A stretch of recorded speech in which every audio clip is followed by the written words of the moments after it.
자, 시청자 여러분 안녕하십니까? 유튜브 채널 JTB 뉴스가 선보이는 여의도 정치. 오늘은 최강욱 전 의원님과 함께 하겠습니다. 자, 의원님 안녕하세요. 예, 안녕하세요. 예. 반전도 이런 반전 없습니다. 예. 예. 내란 특검이 한덕수 전 총리에게 15년을 구형했는데 네. 이진관 부장판사가 징역 23년을 선고했습니다. 예. 예측하셨습니까? 그 중형을 선고할 거라고 예상은 했고 지난번에 구형했을 때 우리 방송하면서 제가 저 징역 15년에 너무 그렇게 그 서울행하지 마시라 저게 하한선이 될 것이다 말씀드렸고 예. 반드시 법정 구속할 수밖에 없을 거다라는 예상을 어제 말씀드리기도 했는데 근데 양형을 저렇게 높여서 할 거라고는 솔직히 예상 못했습니다. 예.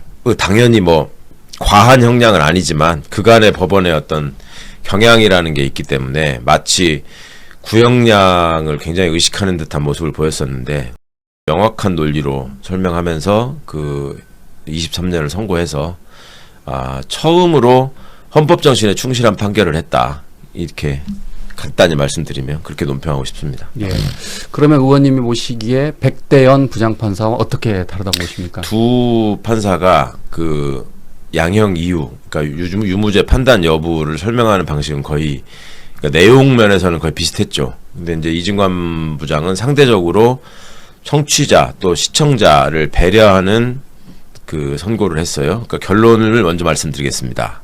이렇게 얘기를 하고 풀어나가는 설명을 하잖아요. 두 갈씩이 저도 그렇죠. 이해하기 쉽더라고요. 예. 그러니까 이랬다가 저랬다가 하면 이제 듣는 사람들이 조마조마하고 괜한 뭐랄까 신경이 쓰이고 스트레스를 받는 면도 있기 때문에 그런 점까지 고려했다는 게 일단 칭찬해 줄 만한 점이고 그 무엇보다 더 중요한 것은 국민들이 백대연 부장의 선고에 대해서 왜 비판하는지를 지금 법원 구성원들이 이번 이진관 부장의 판결 결과와 비교해서 좀 인식했으면 좋겠습니다. 그러니까 윤석열을 싫어하는 사람들이 또는 한덕수를 미워하는 사람들이 중형이 되니까 환호하는 거다 이런 식으로 그 수준 낮게 받아들이지 말고 주권자인 국민이 헌법 질서를 앞장서서 수호하려고 했는데 그거를 적극적으로 깨부시는데 동참한 사람에 대해서 헌법적 기준에서 볼 때 이건 도저히 용납할 수 없다라는 내용을 이진관 부장이 상세히 설명했거든요. 역사적으로도 그렇고 과거에 그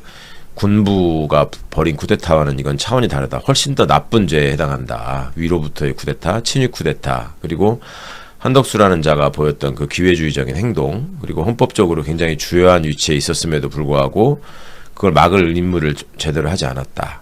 그러니까 많은 분들이 그냥 스쳐 지나서 들으셨겠지만 1970년부터 이 사람이 공무원을 시작해가지고 온갖 고위직을 다 겪은 사람인데 그 사람이 생각하는 헌법적 의무나 헌법적 가치의 수호에 대한 생각이 국민을 배반한 거였다라는 점에서 중형이 마땅하다. 이런 내용으로 논지를 구성해서 저로서는 굉장히 반가웠고 진즉 법원의 판사들이 이런 헌법 수호 의지 그다음에 그 책무 국민들이 헌법에 의해서 주권자인 국민들이 왜 사법부의 헌법과 법률에 따라서 또 양심에 따라 독립해서 재판하라고 했는지를 다시 한번 새겨줬으면 좋겠다 생각했습니다. 예.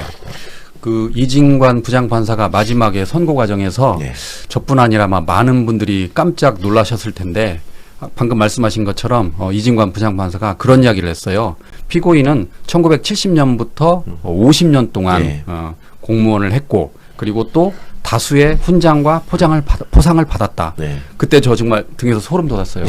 이거 분명히 또 백대연 부장판사처럼 이거 분명히 초범 감경이다라고 생각을 했거든요. 또 실제로 그 이야기도 했어요. 피고인은 76세의 고령 그리고 우울증 진단을 받았고 또 배우자의 돌봄이 필요하다. 그러다 갑자기 반전이 일어납니다. 그러나 엄한 처벌이 타당하다라고 하면서 이제 징역 23년을 선고한 거예요. 그러니까 더 반전이었던 거죠. 고령임에도 벌금형을 포함하여 아무런 형사처벌을 받은 전력이 없습니다. 피고인은 최근에 이르러 경도 인지장애와 우울증을 진단받아 그에 따른 치료가 필요하고 피고인의 배우자는 독립적인 고등이 어려워 피고인의 돌봄과 간호가 필요하다는 내용의 관련 자료가 재판부에 제출된 바는 있습니다. 그러나 이러한 사정이 있더라도 다음과 같은 점을 고려하면 피고인에게 엄한 처벌을 하는 것이 타당하다고 보입니다. 그것도 이제 통상의 판결 쓰는 순서와는 반대로 얘기를 한 거거든요. 원래는 백대현 부장 같은 경우에 그렇게 했죠. 이러해서 되게 나쁜데 피고인의 뭐 연령, 성행, 뭐 초범이고 뭐 이런 걸 감안할 때 뭐 이렇게 해서 선고한다 하면서 이제 깎는 사유를 나중에 얘기하는데 예.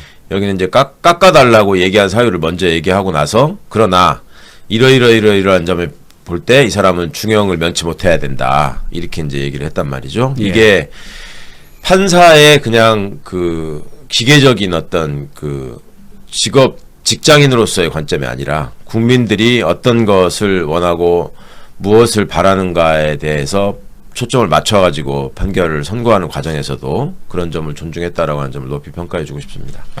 그러고 보니까 백대현 부장판사와 달리 앞뒤가 바뀌었네요. 네네. 그러니까 그렇군요. 내용을 놓고 이거를 뭐 유죄로 판단하고 내란 주요의무종사를 인정하고 형량을 어떻게 했다 이런 것들은 당연히 그렇게 했어야 될 일이에요. 당연히.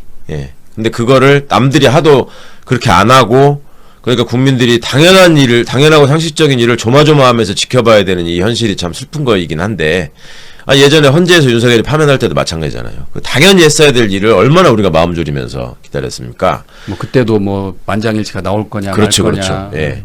그러니까 하여튼 그런 당연한 거 상식적인 것을 마음 졸이는 일이 좀 이제는 앞으로 더 이상 없었다는 거 외에 기존의 법원이 도외시하고 있었던 헌법적 측면을 이진관 부장이 뭔가 드러내서 강조해서 얘기했고 그다음에 헌법을 곡해하고 헌법을 파괴하려고 하는 자들이 쓰는 논리 있잖아요. 뭐 말도 안 되는 저항권 얘기. 그다음에 내 수틀리면 법원을 가서 때려부셔도 된다라고 했던 거. 뭐 선거 결과를 부정하는 태도 뭐 이런 것들을 조목조목 짚어가면서 얘기했잖아요. 한덕수 같은 자들의 소행으로 인해서 이런 사람들의 목소리가 커지고 사회를 혼란하게 한다. 이런 점까지 짚었다는 점에 대해서는 그런 점들은 통상의 판사들이 그렇게 짚어서 판결문에 명시하고 잘 얘기 안 하는 거라서 그런 부분들은 하여튼 높이 평가해주고 싶습니다.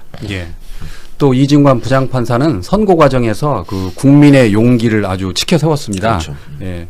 이번 그 내란은 위로부터 내란이다. 그래서 그 위험성이 아주 크다라고 하면서 사상자가 없었던 거는 국민 용기 때문이었다라고 하면서 잠깐이나마 울먹이더라고요. 울먹이기도 했죠. 예, 울 것 같았어요, 진짜 그 표정이. 그러니까 내란을 저지한 거는 국민들의 용기, 그 다음에 일부 의원이라고 표현하더라고요. 예, 의원들이 자기의 책무를 다한 거, 일부 군인과 경찰이 소극적으로 행동한 거, 또 명령에 따르지 않은 거 이런 걸로 해서 지킨 거지.